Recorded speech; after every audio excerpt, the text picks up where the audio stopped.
High দর্শক বন্ধু, MLT ভাষার পক্ষ থেকে তোমাদের সকলকে স্বাগত জানিয়ে আজকে আরেকটি টপিক নিয়ে আলোচনা করব। আজকে আমরা আলোচনা করব অ্যানিমিয়া। অর্থাৎ আগের ভিডিওতে আমরা প্রতিনিয়ত যে কোনো একটি মেডিকেল টপিক নিয়ে আলোচনা করি, আজকে সেরকমই টপিক অ্যানিমিয়া। অ্যানিমিয়া আমরা অ্যানিমিয়া জানতে গেলে তার আগে একটু জানতে হবে যে হিমোগ্লোবিনটা কী। হিমোগ্লোবিন হচ্ছে আমাদের শরীরের মধ্যে একটা লৌহ গঠিত রঞ্জক পদার্থ। সেই লৌহগঠিত রঞ্জক পদার্থের মধ্যে আয়রন থাকার কারণে হিমোগ্লোবিন হচ্ছে লাল রঙের হয়, সেই জন্য রক্ত লাল হয়। তো আমাদের শরীরে সেই হিমোগ্লোবিনের নর্মাল ভ্যালু বিভিন্ন পার্সেন্ট বিভিন্ন রকম হয়ে থাকে। মেলের একরকম, ফিমেলের একরকম, ইনফ্যান্টের একরকম হয়ে থাকে। সেই হিমোগ্লোবিন একজন অ্যাডাল্ট মেলের ক্ষেত্রে হিমোগ্লোবিন থাকা উচিত 13 থেকে 16 mg/dl বা গ্রাম পার ডিএল। ওকে, তো সেই রকমভাবে ফিমেলের ক্ষেত্রে থাকে সেটা কত, তার থেকে একটু কম, অর্থাৎ সেটা 12 থেকে 14 গ্রাম/dl। এবং ইনফ্যান্টের ক্ষেত্রেও আলাদা আলাদা রকমের সব নর্মাল ভ্যালু আছে। তো আমাদের কী হয়, যখন শরীরে হিমোগ্লোবিনের লেভেল কমে যায় অথবা যখন শরীরে আরবিসির পরিমাণ কমে যায়, সেই পুরো কন্ডিশনটিকে আমরা অ্যানিমিয়া বলে থাকি। তো অ্যানিমিয়া বিভিন্ন কারণে হয়ে থাকে।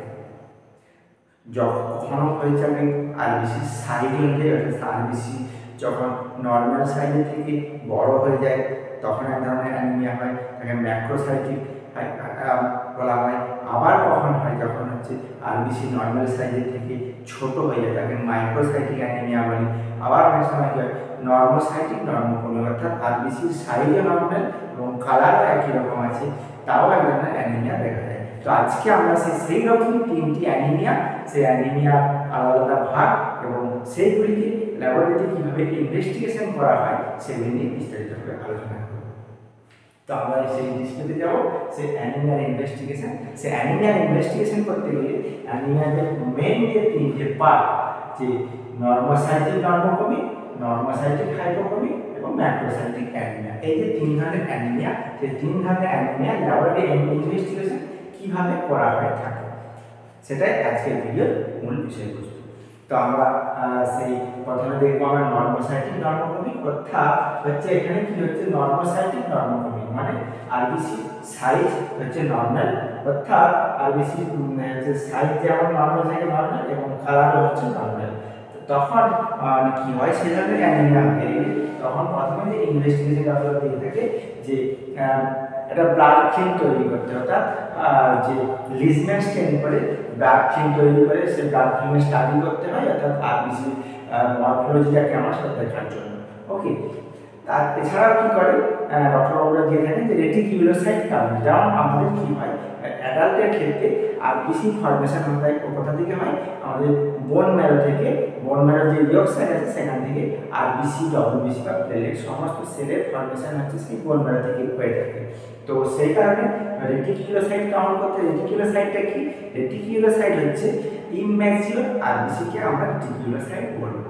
তাহলে যখন অ্যানিমিয়া হয় তখন ইন জেনারেলি আমাদের ব্লাড ফিল্মের মধ্যে, আমাদের ব্লাড স্ট্রিমের মধ্যে কি হয়, তখন নর্মাল আরবিসি যা থাকা উচিত, অর্থাৎ 4.5 থেকে 5.5 mg/cubic থাকা উচিত তার থেকে কমে যায়।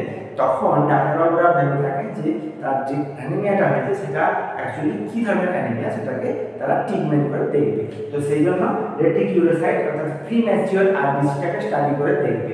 সেই প্রিম্যাচিওর আরবিসি স্টাডি করলে দেখা যাবে যে অনেক সময় রেটিকিউলোসাইট লো থাকে অথবা নর্মাল থাকে।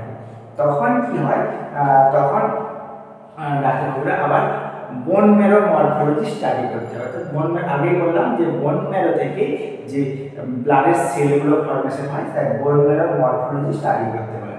তখন বোন ম্যারো মরফোলজি স্টাডি করলে যদি নর্মাল আসে তখন তাকে বলবো অ্যানিমিয়া অফ ক্রনিক ডিজিজ, অর্থাৎ যে কোনো ক্রনিক ডিজিজের ফলে এই অ্যানিমিয়াটা হয়েছে।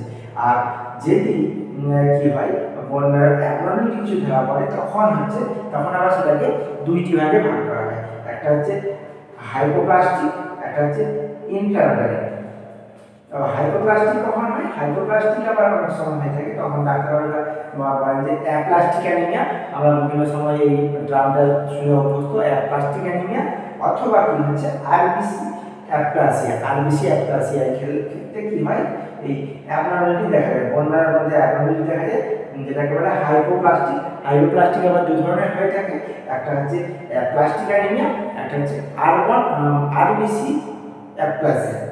ওকে, আর হচ্ছে ইনফিল্ট্রেশন, অর্থাৎ অ্যাবনর্মালিটির মধ্যে আরেকটা যে ভাগ হচ্ছে ইনফিল্ট্রেশন। ইনফিল্ট্রেশনের ফলে যেগুলো যে কন্ডিশনে হয়ে থাকে সেই কন্ডিশন হচ্ছে লিউকেমিয়া। লিউকেমিয়া মানে আমরা যে ব্লাড ক্যান্সার বলে একটা যে টার্ম শুনে থাকি, সেই ব্লাড ক্যান্সার হলে অনেক সময় কি হয়, এই অ্যানিমিয়া হতে পারে, বা বোন ম্যারো স্টাডি করলে সেটা হতে পারে, অথবা মাইলো মেটাস্টাসিস হলে হতে পারে, অথবা কি হয়, অথবা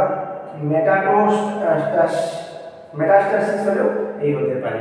এই কন্ডিশনগুলি হলে কি হয়, এই নর্মোসাইটিক নর্মোক্রমিক হতে পারে। আবার যদি এই রেটিকুলোসাইট কাউন্টের মাধ্যমে যাওয়ার রেটিকুলোসাইট হাই হয়, তখন কি ডাক্তারবাবুরা অনুমান করে, তখন অনুমান করেন যে অ্যাকিউট ব্লাড লস, অর্থাৎ কোনো জায়গা থেকে কেটে গিয়েছে বা অ্যাক্সিডেন্টের ফলে অ্যাকিউট ব্লাড লস হয়েছে, সেক্ষেত্রে রেটিকুলোসাইট অর্থাৎ প্রিমেচার আরবিসিরা আমাদের সার্কুলেশনে চলে এসেছে, অথবা কি হচ্ছে হিমোলাইসিস, অর্থাৎ ব্লাডটা কোনো কারণে ভেঙে গেছে, সে ভেঙে যাওয়ার জন্য, হিমোলাইসিস হয়ে যাওয়ার জন্য কি হচ্ছে, নর্মাল বা ম্যাচিওর আরবিসিগুলো কোনো কারণে ডিস্ট্রাকশন হয়ে গেছে, যেই জন্য ইম্যাচিওর আরবিসিগুলো প্লাস্টিকের মধ্যে চলে এসেছে।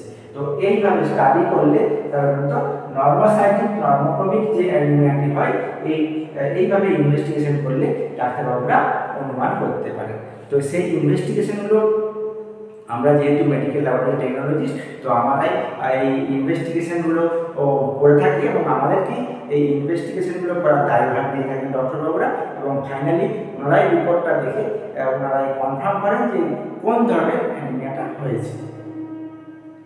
তো এরপরে তাহলে আজকে নর্মোসাইটিক নর্মোক্রমিকটা হলো, এরপরে আমরা দেখব যে মাইক্রোসাইটিক হাইপোক্রমিক, অর্থাৎ আরবিসির সাইজটা নর্মালের থেকে মাইক্রো মানে ছোট হয়ে যাবে, অর্থাৎ আরবিসি সাইজটা নর্মাল থেকে ছোট হয়ে যাবে, এবং তার কালারটাও হচ্ছে ফেড হয়ে যেতে পারে।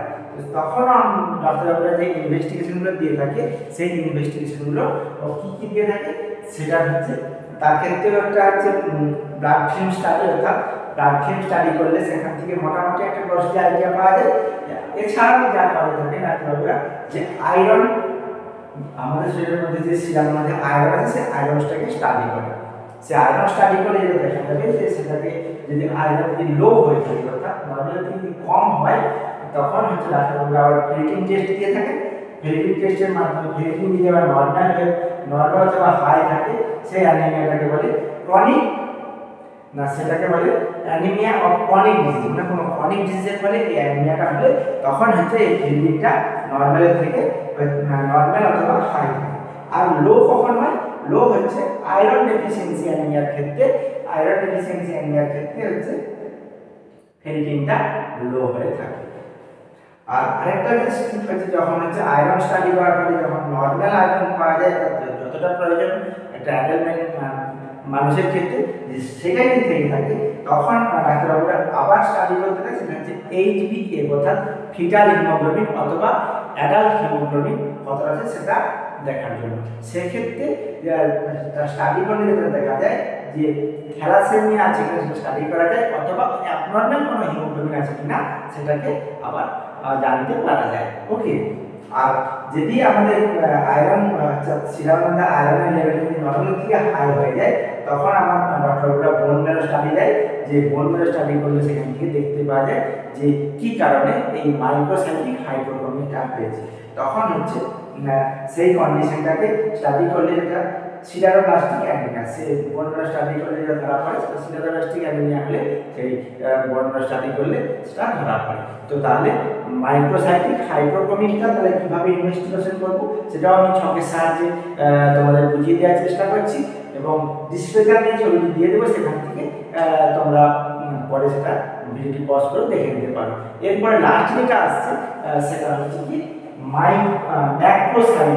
ম্যাক্রোসাইটিক, অর্থাৎ আরবিসি সাইজটা নর্মালের থেকে বড় হয়ে যায়, নর্মালের থেকে বড় হয়ে গেলে তাকে বলে ম্যাক্রোসাইটিক। সেটা বলে ডাক্তাররা বলে যে ইনভেস্টিগেশন দেয় যে ব্লাড ফিল্ম স্টাডিটা সবের ক্ষেত্রেই কমন, ব্লাড ফিল্ম স্টাডিটা প্রত্যেকটা ক্ষেত্রে ব্লাড ফিল্ম স্টাডি দেয়। তারপরে রেটিকুলোসাইট কাউন্ট, রেটিকুলোসাইট কাউন্টের ক্ষেত্রে যদি হাই হয়, হাই হলে কি হয়, যেটা হয়ে থাকে সেটা অ্যাকিউট ব্লাড লস, অর্থাৎ কোনো জায়গায় কোনো জায়গায় কোনো কেটে গেছে বা অ্যাক্সিডেন্ট হয়েছে, অ্যাকিউট ব্লাড লস হলে তখন কি হয় যে রেটিকুলোসাইটটা হচ্ছে আমাদের ব্লাড সার্কুলেশনে অনেকটাই বেড়ে যায়, অথবা হচ্ছে হিমোলাইটিক অ্যানিমিয়া, অর্থাৎ কোনো কারণে আরবিসিগুলো সাধারণত ভেঙে যাচ্ছে, সেই কন্ডিশনটাকে বলে হিমোলাইটিক অ্যানিমিয়া, সেটাও হতে পারে। এরপরে যদি রেটিকুলোসাইট স্টাডি করে যদি দেখা যায় যে নর্মাল অথবা লো আছে, তখন ডাক্তারবাবুরা আবার বোন ম্যারো মরফোলজি স্টাডি করতে দেন। বোন ম্যারো মরফোলজি স্টাডি করলে আবার সেটাকে আবার দুটো ভাগে ভাগ করা হয়, একটা হচ্ছে মেগালোব্লাস্টিক, একটা হচ্ছে মেগালোব্লাস্টিক, একটা হচ্ছে নন মেগালোব্লাস্টিক। ওকে, মেগালোব্লাস্টিকটা দুটি কারণে হয়ে থাকে। আরবিসি সাইজটা বড় হয়ে যাওয়ার সেই কারণ হচ্ছে যে মেগালোব্লাস্টিক। সেই মেগালোব্লাস্টিকটা কি, এটা হচ্ছে ফলিক অ্যাসিড এবং তার সঙ্গে হচ্ছে ভিটামিন বি12।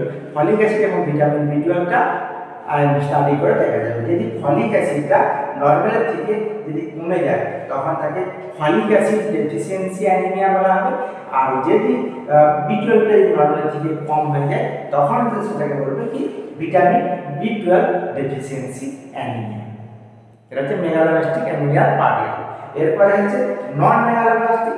নন মেগালোব্লাস্টিক অ্যানিমিয়ার ক্ষেত্রে আমরা সেটাকে দুই ভাগে ভাগ করা যায়, একটা হচ্ছে নর্মোব্লাস্টিক, একটা হচ্ছে ডিসিডারোপ্লাস্টিক। নর্মোব্লাস্টিকের ক্ষেত্রে দুটো হয়ে থাকে, সেটা হচ্ছে কি, একটা হচ্ছে alcohol liver disease, alcohol liver ডিজিজের ক্ষেত্রেও হতে পারে, অথবা হচ্ছে হাইপোথাইরয়েড, অর্থাৎ হাইপোথাইরয়েডের ক্ষেত্রেও এটা হতে পারে।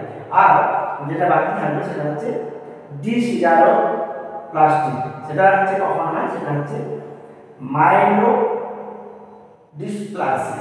মাইলোডিসপ্লাসিয়ার ক্ষেত্রে এটা হয়ে থাকে। তো আজকে দর্শক বন্ধুরা সেই অ্যানিমিয়াটা কি এবং অ্যানিমিয়াটা কত রকমের মেনলি হয়ে থাকে আমি সেটা তোমাদের এই ছকের সাহায্যে বুঝিয়ে দেওয়ার চেষ্টা করলাম। যদি তোমাদের কোথাও কোয়ারি থাকে অবশ্যই আমাকে কমেন্ট সেকশনে কমেন্ট করে জানাতে ভুলো না। তো আজকে এই পর্যন্তই, আবার অন্য কোনো নতুন ভিডিওতে তোমাদের সাথে দেখা হবে।